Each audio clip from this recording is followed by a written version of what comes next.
Assalamualaikum warahmatullahi wabarakatuh. Selamat sore pemirsa, kembali lagi bersama saya Diti Ismawardani. Selama 30 menit ke depan saya akan menemani Anda untuk membahas buku-buku Islam yang populer untuk menambah wawasan tentang dunia Islami. Namun juga tidak akan hanya membahas buku-buku, nanti juga kita akan membahas hasil karya yang lain seperti novel, film, dan juga hasil karya yang lainnya. Untuk kesempatan kali ini kita akan membahas sebuah buku, judulnya Kiat-Kiat Cerdas, Mudah dan Bijak Memahami Masalah Akad Syariah. Dan buku ini ditulis oleh Ibu Irma Devita Purnamasari bersama suaminya Bapak Suswinarno. Dan saat ini yang sudah hadir bersama kita di sini untuk berbincang mengenai buku ini adalah Mbak Irma. Saya panggil Mbak Irma aja ya. Apa kabar Mbak Irma? Baik, alhamdulillah. Iya, Mbak Irma. Pada saat membaca judul buku ini ya, dan ini sebenarnya ada dua buku lainnya ya Mbak Irma ya, yang berkesinambungan ya. Ini betul. ada hukum pertanahan dan juga mendirikan badan usaha. Betul, Tapi Mbak. yang saya ingin bahas pada kesempatan kali ini adalah mengenai akad syariah. Nah, buku mengenai akad syariah ini kan mungkin belum begitu, mungkin konsep dari syariah itu sendiri mungkin belum begitu banyak yang sudah memahami gitu kan ya. Nah, jadi sebenarnya apa sih yang mendasari Mbak Irma dalam menulis buku mengenai akad syariah ini? Jadi gini, manggilnya Mbak Didi aja Iya, ya, iya, boleh iya. ya. Gini Mbak Didi, masalah akad syariah itu sebetulnya mengenai konsep syariah itu sendiri kan sebetulnya sudah lama ada. Mungkin sejak awal sekitar tahun 90-an.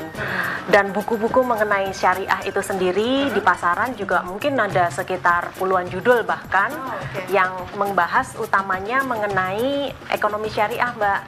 Tapi dari sudut kebanyakan membahas dari sudut sisi fikih. Jadi mengenai aturan-aturannya, kenapa riba dilarang, dan berikut dengan ayat-ayatnya dan hadis-hadisnya, penjelasan-penjelasannya. Ini ya agak sulit untuk dipahami umum mungkin ya, Ya. dengan terminologi-terminologi yang Ya, sangat Islam betul. gitu ya. Jadi kadang-kadang orang sudah langsung berpikir bahwa ini buku agama nih, gitu kan. Jadi kalau udah berpikir bahwa wah ini kalau ini buku agama, ntar bisa orang sebelumnya juga masalah istilah-istilah, mudarobah itu apa, terus kemudian musyarakah itu apa, akhirnya menyebabkan kadang-kadang orang tuh resisten gitu loh, Mbak. Nah, saya sebagai praktisi hukum yang dididik dan dilahirkan dari keluarga hukum juga, dan kemudian juga saya belajar selama bertahun-tahun di Fakultas Hukum itu tentang hukum positif, kita bilangnya hukum positif ya yang berlaku di Indonesia. Itu sulit untuk memahami sebetulnya konsep syariah itu bagaimana kita sebagai praktisi bisa mempraktekkan kepada masyarakat kalau kita tidak betul-betul paham gitu, Mbak. Jadi pada waktu itu saya jalan-jalan dan saya berpikir bahwa pasti akan banyak orang yang mengalami kesulitan seperti kami-kami ini sebagai praktisi. Jadi saya berpikir mungkin alangkah baiknya kita lebih membumi membicarakan mengenai masalah konsep syariah ini. Bukan berarti yang lain itu buruk, malah sama sekali itu mereka luar biasa begitu. Jadi kita ngambilnya ibaratnya kan yang sisi praktis dan populernya. Jadi supaya orang belum udah nggak langsung bilang, wih susah nih gitu kan. Jadi belum udah langsung kayaknya berpikir, waduh kayaknya nggak ngerti deh, cuma buat orang Islam deh yang konsep syariah gitu, Mbak. Oke. Di buku ini juga menariknya diberikan ilustrasi dengan bahasa yang sederhana, kemudian ada ilustrasi, ada bagan, ada contoh kasus gitu. Iya. Kenapa dimasukkan hal-hal seperti itu? Iya, Mbak, jadi saya kebetulan ada beberapa kali mengajar ya, Mbak ya.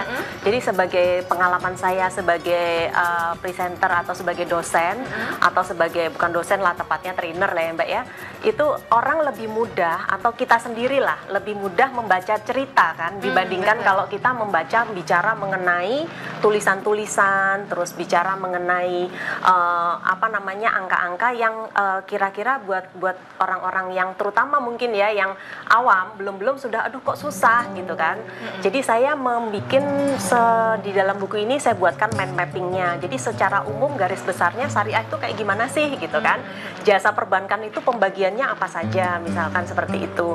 Sampai dengan mengenai contoh-contoh kasusnya, misalkan saya ingin beli rumah nih. Kalau ingin beli rumah, caranya skema konvensionalnya gimana, Ya, oke. skema syariahnya gimana. Nah, itu yang tadi saya mau tanya untuk pertanyaan selanjutnya. Jadi sebenarnya akad syariah itu apa dan bedanya dengan perjanjian konvensional sendiri itu apa, Mbak Irma? Karena sebetulnya semuanya dasarnya itu perjanjian, Mbak. Jadi dasarnya hukum perjanjian. Kalau kita bicara mengenai syariah, para praktisi hukum yang awalnya baru belajar mengenai syariah itu sudah bilang, oh kok lain, kok susah. Padahal sebetulnya enggak, sama sekali tidak. Karena sebetulnya konsepnya itu hukumnya sama persis. Jadi dari syarat sah, mengenai kecakapan, kemudian mengenai cara-cara melakukan akadnya. Yang berbeda adalah bahwa di dalam akad syariah itu kita posisi kedudukan berimbang daripada para pihaknya itu harus ditekankan, Mbak.